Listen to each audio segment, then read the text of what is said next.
आज हम बात करने जा रहे हैं पेडू में दर्द के कारणों के बारे में। कॉमनली बहुत सारी महिलाओं की शिकायत होती है कि उनके पेट के निचले हिस्से में यानी कि पेडू के अंदर दर्द रहता है। अब उनके दिमाग में सवाल यही आता है कि आखिर मेरे पेडू में दर्द क्यों हो रहा है। तो मैं डॉक्टर सुशीला सैनी आज आपको यही इन्हीं कारणों के बारे में बताने जा रही हूँ। तो पेडू में जो दर्द होता है यानी कि पेट का निचला हिस्सा नाभि के निचले वाले हिस्से को कॉमन लैंग्वेज में पेडू बोला जाता है, यानी कि जो निचला पेट है उसमें। अब जनरली वहाँ जो पेट दर्द के कारण होते हैं तो वहाँ पे या तो पेशाब की थैली होती है या बच्चेदानी होती है या बच्चेदानी के साथ में जुड़ी हुई जो नलियाँ हैं वो, और ओवरी और आंतों का निचला हिस्सा यानी कि रेक्टम होता है, और कुछ आंतों का और थोड़ा पार्ट होता है। तो इन सब में अगर कोई प्रॉब्लम होगी तो डेफिनेटली पेड़ों के निचले हिस्से में या पेट के निचले हिस्से में दर्द होगा। तो जो सबसे कॉमन कारणों की हम बात करते हैं तो बच्चेदानी का सूजन आता है, जो सबसे पहला कॉमन कारण है। बच्चेदानी में किसी भी वजह से अगर सूजन आ गया यानी उसका साइज बढ़ गया है या उसमें इन्फेक्शन हो गया है या उसमें और किसी प्रकार की कोई बीमारी है तो डेफिनेटली आपको पेटों में दर्द हो सकता है। इसके अलावा अगर ट्यूब्स में इन्फेक्शन है जिसको कि सल्पिंजाइटिस कहते हैं, या ट्यूब्स में कोई पानी भर गया है या ट्यूब्स में कोई खिंचाव है या उनमें कोई सिस्ट है तो भी ये प्रॉब्लम हो सकती है।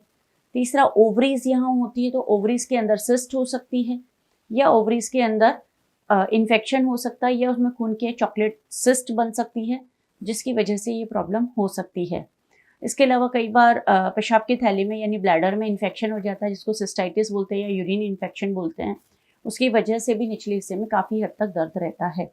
इसके अलावा कई बार प्रेगनेंसी हो जाती है तो प्रेगनेंसी की वजह से भी पेटों में दर्द रहता है, या कई बार प्रेगनेंसी बच्चेदानी में ना लगकर ट्यूब्स के अंदर या ओवरी के अंदर लग जाती है जिसको कि एक्टोपिक प्रेगनेंसी बोला जाता है।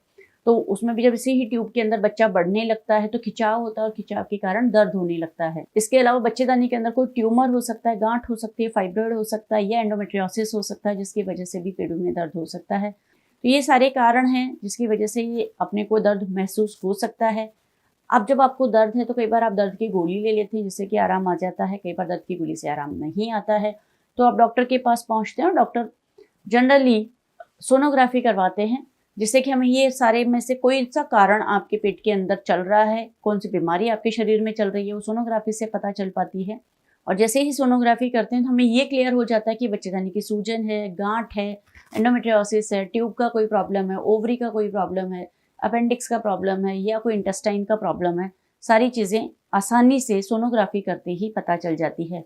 और अगर हमें ये लगता है कि यूरिन का इन्फेक्शन हो सकता है तो पेशाब की जांच कराई जाती है, और यदि कब्जी वगैरह है तो कब्जी को ठीक करने की दवाई दी जा सकती है। तो इस तरीके से अगर सोनोग्राफी करेंगे तो हमें कारण का पता चलेगा, और कारण का पता चलेगा तो डेफिनेटली उसका इलाज भी संभव है, क्योंकि बिना जांच कराए सिर्फ दवाई खाते रहना आपको नुकसान दे सकता है, क्योंकि पेन किलर्स के अपने साइड इफ़ेक्ट होते हैं। और अगर किसी भी बीमारी का शुरुआती अवस्था में अपने को पता चल जाए तो उसका इलाज भी संभव होता है, क्योंकि हो सकता है कि ये सब चीज़ें नॉर्मल ना होते हुए कोई कैंसर जैसी भी कोई घातक बीमारी हो सकती है। तो पेड़ों के दर्द को ऐसे आसानी से ना लें। अगर आपको बार बार पेड़ों में दर्द होता है, दर्द की गोलियां लेने के बाद भी नहीं ठीक हो रहा है, इंजेक्शन्स की ज़रूरत पड़ रही है, बार बार दर्द हो रहा है, तो डेफिनेटली डॉक्टर की सलाह लेनी चाहिए, जांच करवानी चाहिए, और जांच में डॉक्टर आपको जो इलाज बताते हैं वो भी डेफिनेटली लेना चाहिए। बिना जांच करे ये नहीं समझ लेना चाहिए कि ये ऐसे ही दर्द हो रहा है जो अपने आप ठीक हो जाएगा, क्योंकि जब भी आप बीमारी को इग्नोर करते हैं तो धीरे धीरे बढ़ती जाती है और डेफिनेटली फिर वो आपको बहुत ज़्यादा नुकसान देती है। शुरुआती अवस्था में हर बीमारी का छोटे तौर पर इलाज हो जाता है, यानी कि जैसे दूरबीन से इलाज संभव है, दवाइयों से इलाज संभव है। तो इस तरीके की लापरवाही बिल्कुल ना करें अपने साथ, और अगर कोई भी आपको तकलीफ लग रही है तो डॉक्टर से सलाह लेकर अपना इलाज ज़रूर करवाइए। आपसे फिर मिलेंगे एक नए वीडियो में नई जानकारी के साथ, तब तक नमस्कार।